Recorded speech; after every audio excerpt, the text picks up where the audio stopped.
ראש צוות המשא ומתן עם איראן, תמר. כן, טלי, אנחנו מביאים הערב מוושינגטון רעיון ראשון עם ראש צוות המשא ומתן האמריקני לשיחות עם איראן.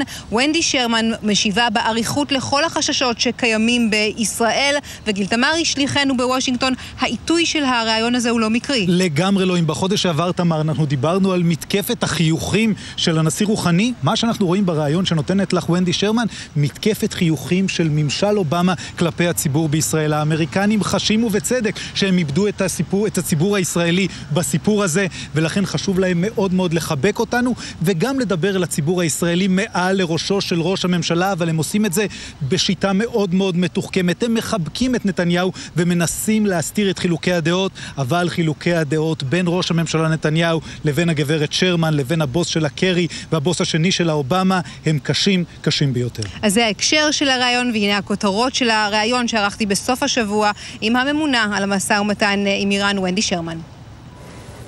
Under Secretary of State Wendy Sherman, thank you for having us. Thank you for having me.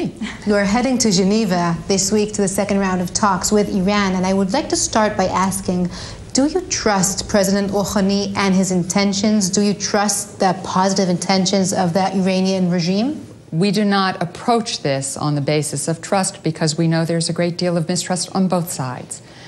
We approach these negotiations to try to deal with Iran's nuclear program and President Obama's commitment that Iran not obtain a nuclear weapon. What's interesting is that when it comes to the Palestinian issue, the Israeli public is divided.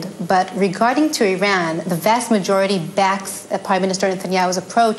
In the last poll that we conducted in Channel 10, 80% of Israelis said that they do not believe President Rouhani and they back Netanyahu's approach. What do you have to say in this regard to the Israeli public, to the Israeli concerned public?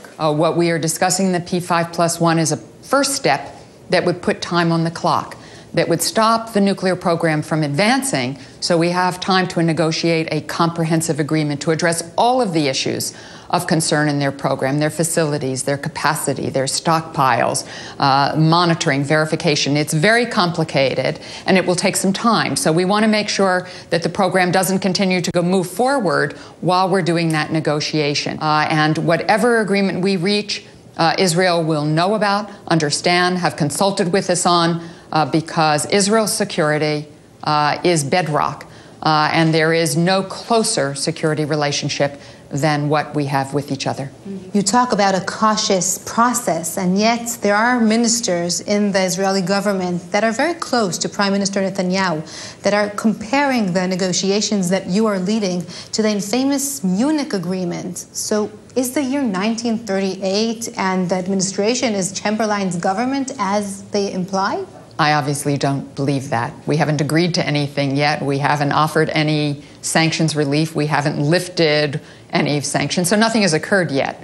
And I think that anything that we do in a first step, if we can in fact stop the program from advancing further while we negotiate a comprehensive agreement and offer very limited, temporary, reversible sanctions relief, but keep in place the fundamental architecture of the oil and banking sanctions, which we will need for a comprehensive agreement, not for a first step, then I think we are starting to make progress. No deal is better than a bad deal. And that is the set of instructions I've been given. And indeed, you heard Prime Minister Netanyahu in the UN stating very, very clear that Israel won't hesitate to stand alone against Iran. How do you understand this comment?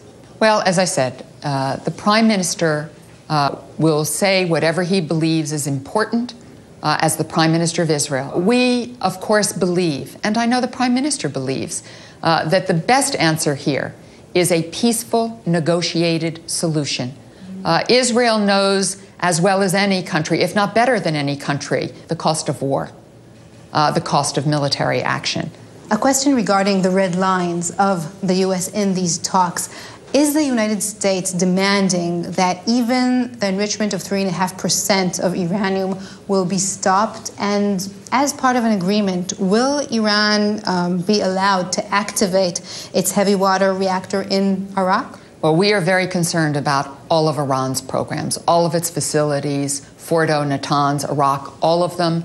We are concerned about all of the levels of enrichment. We are concerned about the stockpiles, capacity, R&D, every element. Now, you've probably noticed I haven't discussed the details of the negotiation. Of the enrichment. And I'm not going to discuss the details because this is, I think, for the first time, a serious and substantive negotiation. And we have to test it. We have tried very carefully to keep the details inside the negotiation. And interestingly, Iran has done so as well. And I think that speaks to the seriousness of the negotiation. Iran has now in deployment more than 12,000 of centrifuges, and it seems that it will retain at least part of its enrichment abilities. So does it mean that even if the negotiations will succeed, Iran will remain a nuclear weapon threshold state? Nothing has been agreed.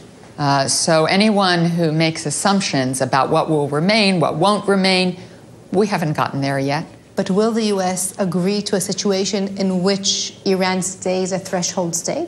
We must address all of our concerns about Iran's nuclear program and assure ourselves that Iran will not be able to have a nuclear weapon. You said earlier that Israel will be updated upon every new step that will be taken. But if eventually an agreement will be achieved and Israel will oppose the framework, would that alone prevent the U.S. from signing such an agreement? I think you're offering me a hypothetical which is way down the line.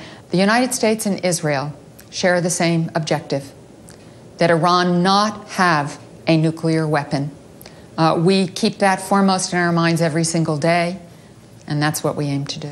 An Iranian newspaper reported this week that in the near future, Iran will disclose new information about the missing Israeli soldier Ron Arad. Can you confirm this report? I don't know. I don't know the answer to that. I think that for all of us, whenever we have missing people or people who are held in ways that we do not want, we have 3 Americans of great concern to us in Iran. And that we talk about all of the time and try to get home to their families. We all always want our loved ones home with us. And I know that my colleagues, if they ever have such information, will share it. So, but is it part of the issues that are discussed in other conversations in Geneva? In Geneva, the sole focus is on the nuclear issue. And indeed, there are many other concerns that we have with Iran. Obviously, the conflict in Syria is one of them, where we think whether it's Lebanese Hezbollah financed by Iran or IRGC Quds Force engagement in Syria, this is not helpful. In fact, it's quite destructive. You mentioned Syria. An official in the White House has confirmed to CNN that Israel is behind the strike in Syria this week. Obviously, in Israel, there's a lot of anger and disappointment because of this leak. Can you explain why these leaks are happening? Because it's not the first time, and there are people in Israel that think this might be intentional. I have no idea.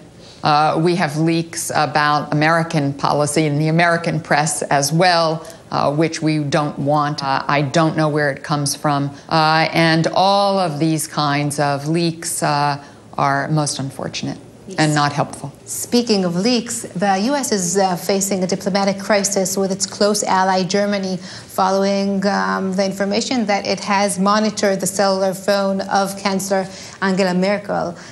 Is the U.S. spying on Israeli political figures as well? I think what makes most sense for the purposes of your audience, which certainly understands spying and intelligence. Israel has vaunted capabilities in terms of intelligence, which we all are very grateful for because we all rely on the superb intelligence community that Israel has to offer the world. We will all have to talk about these things together because we all face these challenges together.